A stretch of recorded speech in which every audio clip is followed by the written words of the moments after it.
woman, the one and only, our 49th Vice President of the United States, Kamala Harris.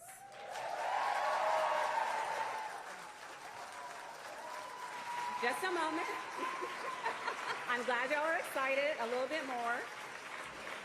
So we do have something in the network right now. You know what? Madam VP, they don't want to hear from me. They want you. Come on out.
It's wonderful to be home, and thank you all.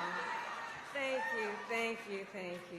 you. Oh, in 20 years, Andrea, my goodness.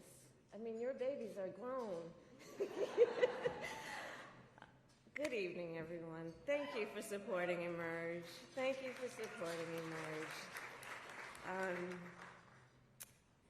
It is so wonderful to be home and to be back with all the leaders who are here, and to celebrate this extraordinary organization, which is an organization of so many exceptional leaders, those who found the courage to run for office, and those who support them. Emerge, I will say something you know. Throughout my entire career and life, I have always believed in the ideals of our nation. The ideals reflected in the Declaration of Independence, that all are created equal and endowed by our Creator with certain inalienable rights. Ideals advanced and affirmed by the service and sacrifice of generations of patriots. The ideals that ground the Constitution of the United States, that here in our country, power ultimately lies not with the wealthy or well-connected, but with all of us, with we the people.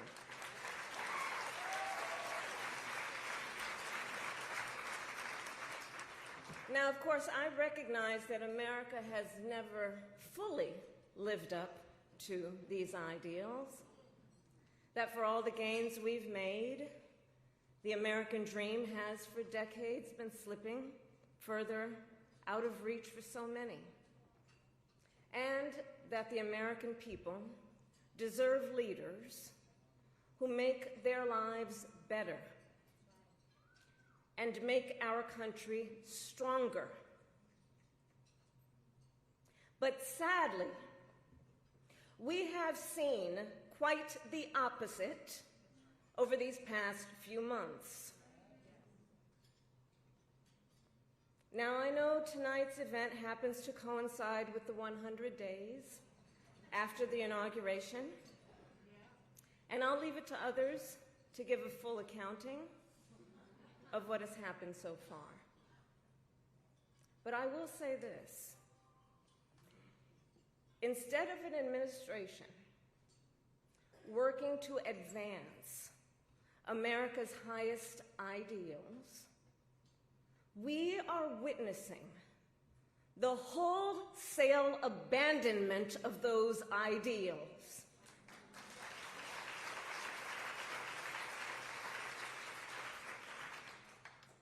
And what we are also seeing in these last 14 weeks is Americans using their voice and showing their courage. We all know President Trump and his administration and their allies are counting on the notion that fear can be contagious. They are counting on the notion that if they make some people afraid, it will have a chilling effect on others. But what they're overlooking, what they have overlooked, is that fear is not the only thing that's contagious.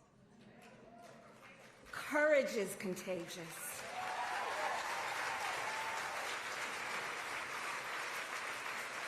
The courage of Americans who are banding together in the face of the greatest man-made economic crisis in modern presidential history.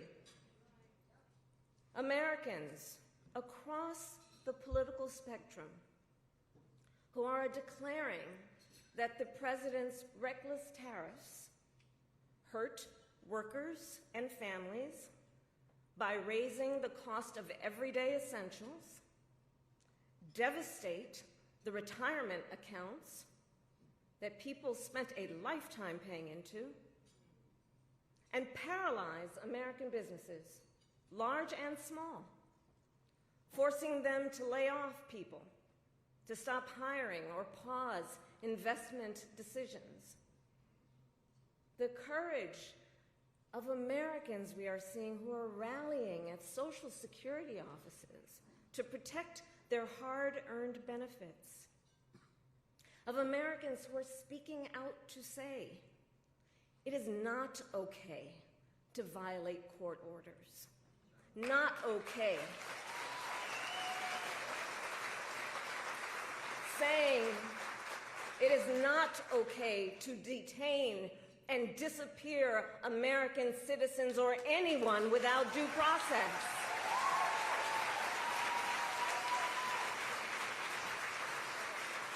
The courage of judges to uphold the rule of law in the face of those who would jail them.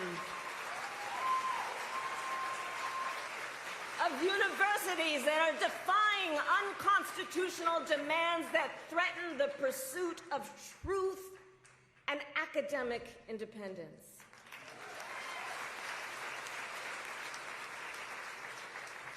And I will tell you, the courage of all these Americans inspires me. And I have been inspired by the movements like the one in Wisconsin that put Susan Crawford on the Supreme Court.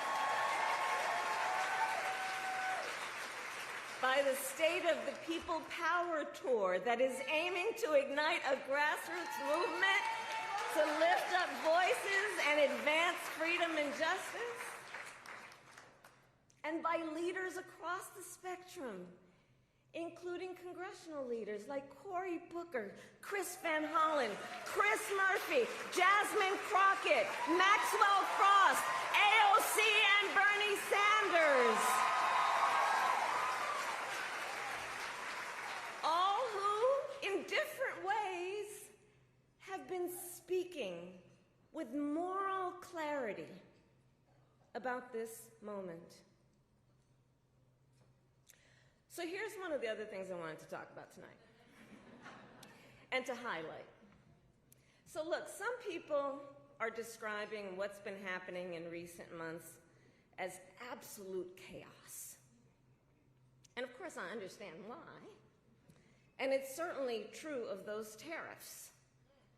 Tariffs that, as I predicted, are clearly inviting a recession. But friends, please let us not be duped into thinking everything is chaos.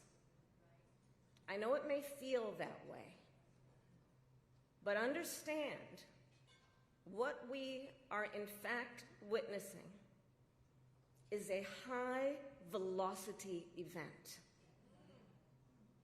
where a vessel is being used for the swift implementation of an agenda that has been decades in the making. An agenda to slash public education, an agenda to shrink government and then privatize its services, all while giving tax breaks to the wealthiest among us. By the way, an agenda that is not lowering costs, not making life more affordable, and not what they promised. It's an agenda, a narrow, self-serving vision of America, where they punish truth tellers, favor loyalists, cash in on their power, and leave everyone to fend for themselves, all while abandoning allies and retreating from the world. And folks, what we are experiencing right now is exactly what they envisioned for America. Right now, we are living in their vision for America. But this is not a vision that Americans want. We are living in a moment when the checks and balances upon which we have historically relied have begun to buckle. And we here know that when the checks and balances ultimately collapse, if Congress fails to do its part, or if the courts fail to do their part, or if both do their part, but the president defies them anyway, well, friends, that is called a constitutional crisis. And that is a crisis that will eventually impact everyone. Because it would mean that the rules that protect our fundamental rights and freedoms, that ensure each of us has a say about how our government works, will no longer matter. And if that happens, the one check, the one balance, the one power that must not fail is the voice of the people.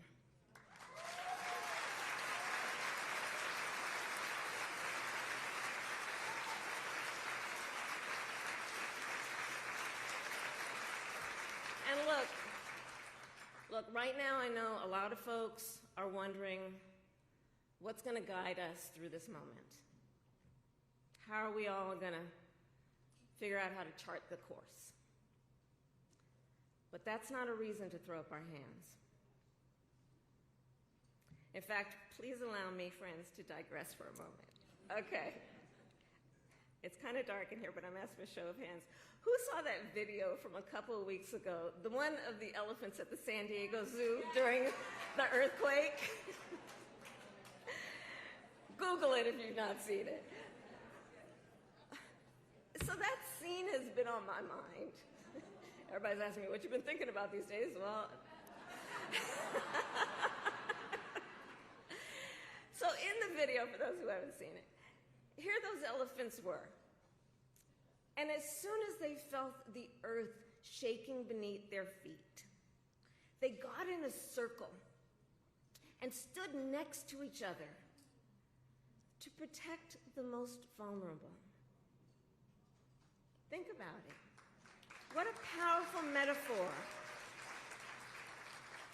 Because we know those who try to incite fear are most effective when they divide and conquer, when they separate the herd, when they try to make everyone think they are alone.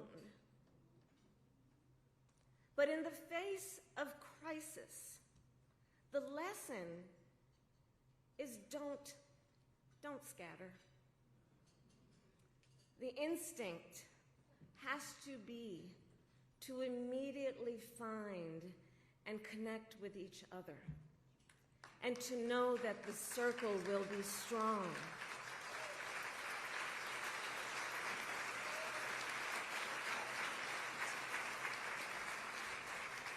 So I'll end with this. I am not here tonight to offer all the answers, but I am here to say this. You are not alone, and we are all in this together. And straight talk, things are probably going to get worse before they get better. But we are ready for it. We are not going to scatter. We are going to stand together, everyone a leader, and emerge. You have a special role to play. Organizing is as important as ever.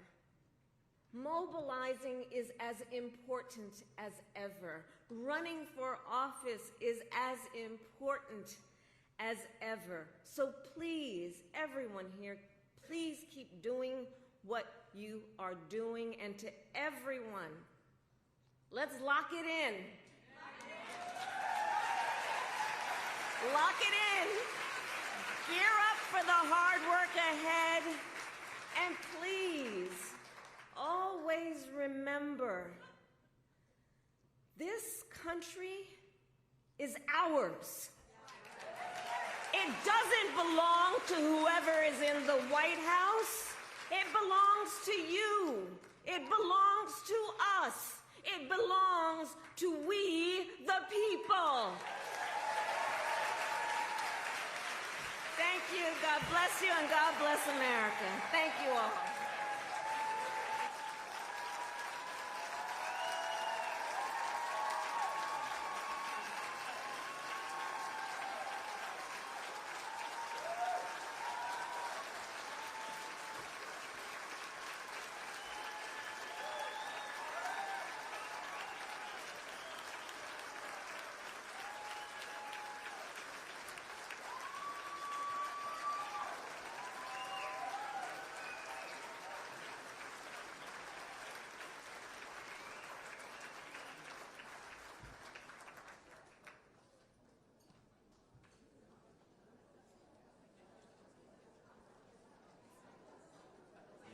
In 2016, women woke up to the fact that it was going to take more